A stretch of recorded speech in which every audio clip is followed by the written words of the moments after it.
Hello mga kababayan, kumusta kayo dyan? Sana okay lang kayo. Start na nung klase ko. A1.1. Ilan na lang kami natira. May naman kami, 13 kami. Pero yung original from nung A1.2, 5. Pero nung original nung A1.1, nag-iisa na lang ako.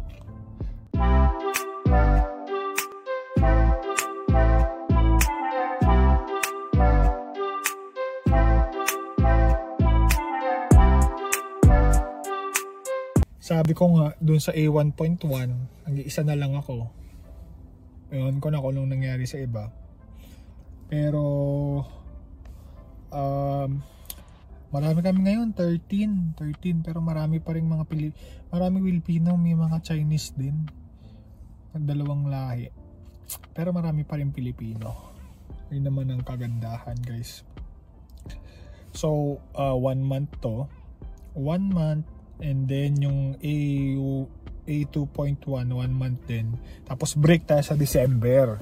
Ang kagandahan nitong A1.3, kung sino yung instructor natin nung 1.2, ni-request kasi nung isa, yun pa rin yung prof natin ngayong A1.3. So, parang hindi na tayo mag-adjust kung paano yung teaching style nila, paano sila magtanong, paano sila magganito. At least alam na nila kung ano yung capability mo, di ba? Yun yung maganda pag yung prof mo isa lang. Sana hanggang A1.2 or tuloy-tuloy na silang dalawa na lang kasi nga okay naman sila, magaling naman sila. Mas komportable ako sa dalawa, or siguro ilang buwan ka nang nag-aaral ng French, siguro 2 buwan na, nakukuha mo na kung ano yung pitik ng French, guys. Galing pala kami sa 12 days na break sa French. So, syempre hindi rin tayo nagpahinga. At least isang araw, or sa isang araw, guys, sa araw na to, yung mga ilang days nung break natin, yung mga first 3 days, nire-review natin yung inaral natin sa A1.1 and A1.2.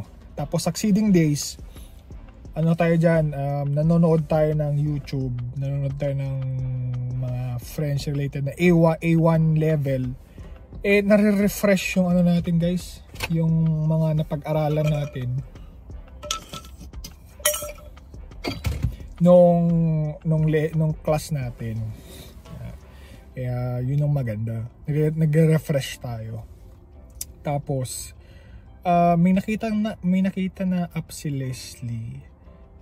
Sabi niya kukunin niya daw yung subscription, like $20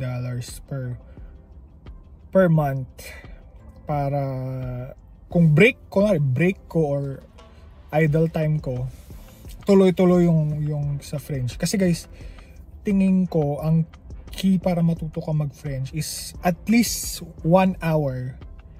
Pag wala kang klase, natututo ka, may narinig kang French, nag-aral kang French, para hindi mawala yung momentum mo. Tapos hindi siya makalimutan. Tingin ko yun yung dapat, ano bang word yun? Consistency. Yan, consistency dapat, guys. Ang daming ganap ngayong linggo na to. So, yung una sa lahat, si Mami Leti, pagaling po kayo.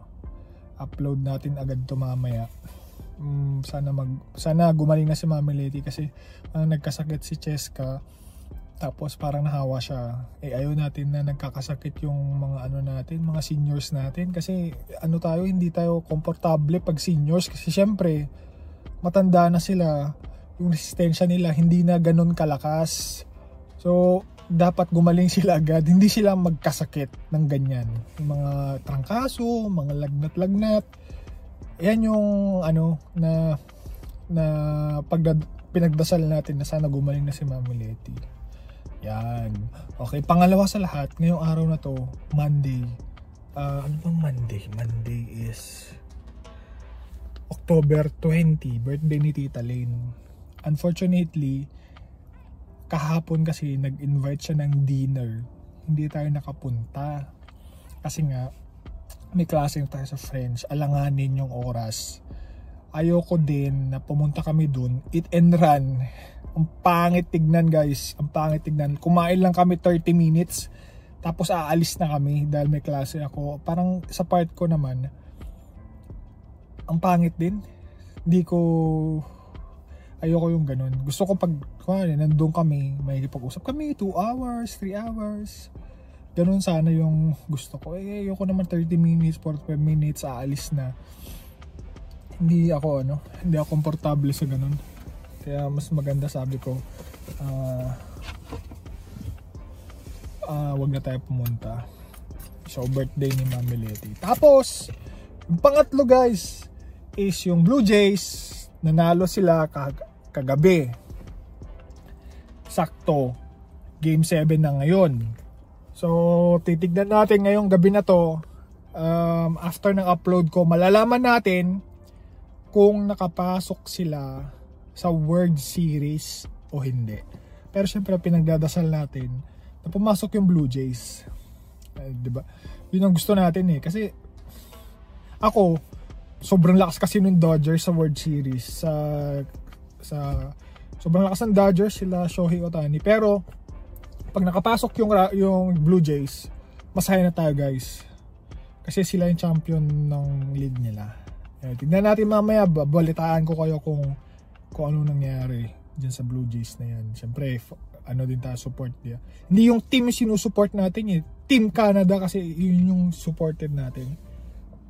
So tara na guys, pasok na tayo. Medyo malamig guys. Ay yung forma natin eh. Medyo naka-jacket na tayo ngayong araw.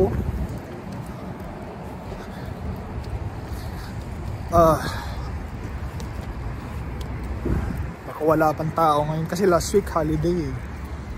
Hindi ako pumasok. Tara, pasok na tayo guys. Guys, kakauwi natin ng bahay. Pahinga na tayo agad. Kasi manunod pa tayo ng Blue Jays. May klase tayo mamaya. May alas 9 o'clock pa naman. Pero yun nga, dumating yung sapatos ko na bago. Binilan ako ni Leslie. Kasi yung isang sapatos ko, pudpud na. Kumbaga na, kasi pinang-jogging ko, pinang-lalabas ko, pinang-office ko, pinang-tennis ko. Wala talaga, nasira na talaga. Kaya binilan ako ni Leslie ng bagong sapatos. So yun lang guys. Binili pala sa akin ni Leslie yung Ultra Boost 1. Nakasale kasi like mga $93. Kaya sabi niya bili na tayo. Bumili kami. So yun lang.